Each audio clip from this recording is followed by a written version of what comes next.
Welcome to The Explainer. Today, we're unpacking India's late 2026 cricket roadmap, and there is a lot to get into. We're going to dive deep into the tactical adjustments and some really incredible human interest stories shaping these upcoming fixtures. From the grueling, spin-heavy pitches of Sri Lanka to the explosive, fast-paced T20 action waiting back home in Delhi, there's a massive amount of strategy at play here.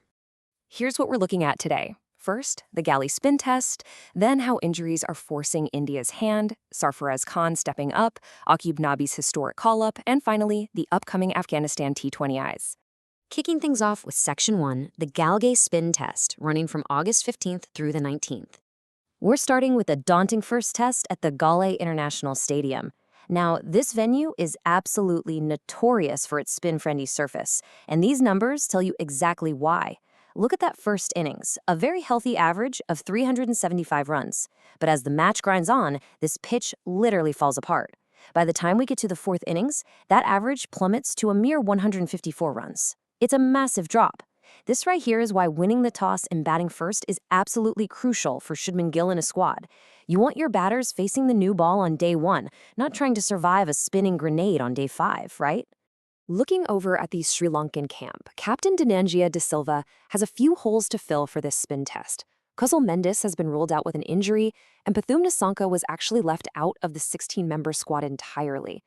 But to balance out that loss of firepower, they're bringing back veteran wicketkeeper Niroshan Dikwana. They're clearly banking heavily on his experience behind the stumps, and honestly, his aggressive sweeping abilities against spin. Moving on to Part 2, injuries force India's hand. The Indian camp is dealing with some unexpected curveballs of their own right before the series. They've lost their pace spearhead, Jasprit Bumrah. He hasn't fully recovered from a left knee injury he picked up against England. On top of that, batter Sai Sudarshan is out with a right toe stress reaction and is currently rehabbing in Bangalore. It's a tough blow for sure. But you know how it goes in cricket? One player's misfortune is another's golden ticket. This tactical reshuffle opens the door for two really fascinating replacements, Auqib Nabi and Sarfaraz. Which brings us to Section 3, Sarfaraz steps up. So stepping in for Sudarshan is Sarfaraz. And honestly, this might just be the absolute perfect, tailor-made solution for the spinning nightmare we expect at Galle. Former Indian player Mohammad Kaif hit the nail on the head here. He's strongly backing Sarfaraz for the playing 11 specifically because of his mastery against spin bowling. Think about it. When the ball is ripping square off the pitch in the middle sessions, you desperately need a batter at number 5 or 6 who can use his feet, sweep with confidence, and counterattack the spinners. Sarfaraz fits that exact profile.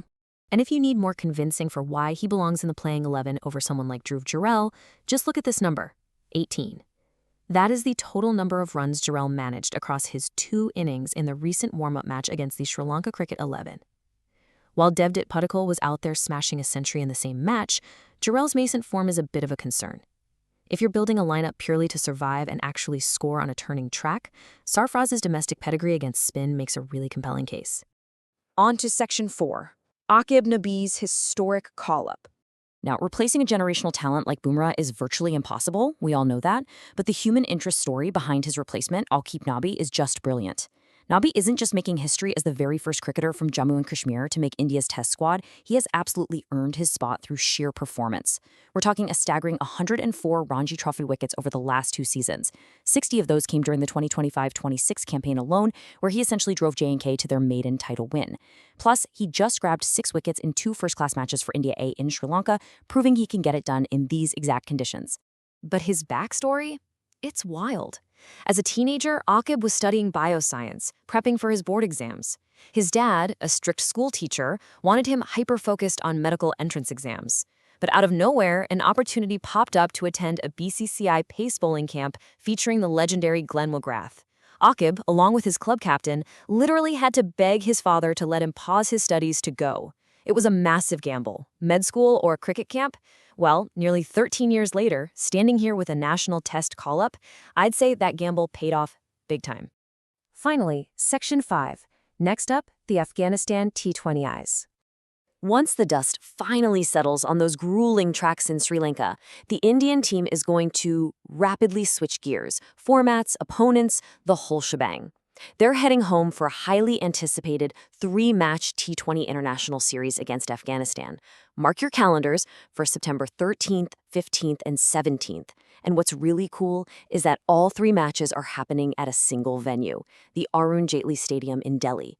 It's a fantastic showcase of the growing cricketing bond between the two nations, and it gives Delhi fans a front-row ticket to some explosive T20 action right on the heels of the Test grind.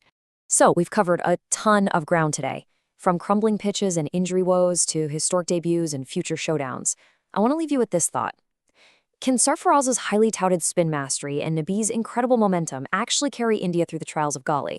And how on earth will this squad seamlessly transition from surviving 5 days of intense spin in Sri Lanka to smashing sixes in a high-octane T20 series in Delhi just weeks later? It's going to be an absolutely fascinating few months of cricket. Keep an eye on those pitch reports, and we'll see you in the next explainer. Welcome.